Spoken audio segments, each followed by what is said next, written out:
these are canaries in the mine saying there's some pain down here, and they should be responded to, not reacted to it. I cannot help but connect it with Dr. King leading a march, a Poor People's Campaign in 1968 to occupy the mall. We were to come to the mall, a multiracial, multicultural group, and say that the point of being civil disobedience, to shift the focus from the war in Vietnam to the war on poverty. So the occupation movement started in 1968 after Dr. King was killed. So this really is an extension of Dr. King's action. He argued that deeply entrenched force required a radical, sacrificial action to make things happen. What one sees here is a kind of radical, sacrificial, nonviolent, disciplined action, and it's going to make things happen.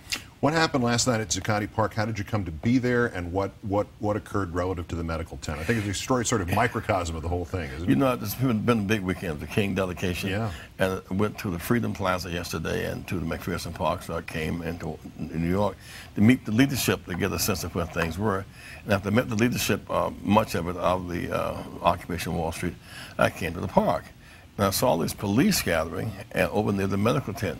So I went to where the crowd was, and the people saw me and said, Jesse, Jesse. So I went to where they were, and they were going to move the tent.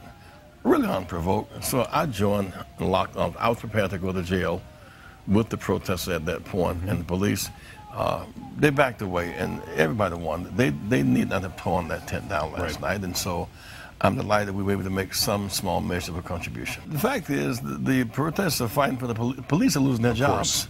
I mean, the protesters, the police should be joining the protesters because they're fighting for public sector workers' jobs. We met Rainbow Coalition members and black ministers last week. They have a role in this because they're facing church foreclosures. The members are facing home foreclosures. Unbelievable. They've had the biggest losses in the job recession. So they have a role to play. Latinos are facing historic levels of deportation. They have a role in this, and so I think that there are layers yet to come forward. And if this matures into precise political action, like revive bank hearings to reassess the failing of banks, revive hearings on the insurance company, revive a plan for a job plan that corresponds with the nature of the problem. I think if it matures to political action, it will have big meaning. There are some who want to stay away from politics. Well, that kind of cynicism does not transfer into power. Those who don't want you to have political power hope you don't vote. This kind of action must mature into political power.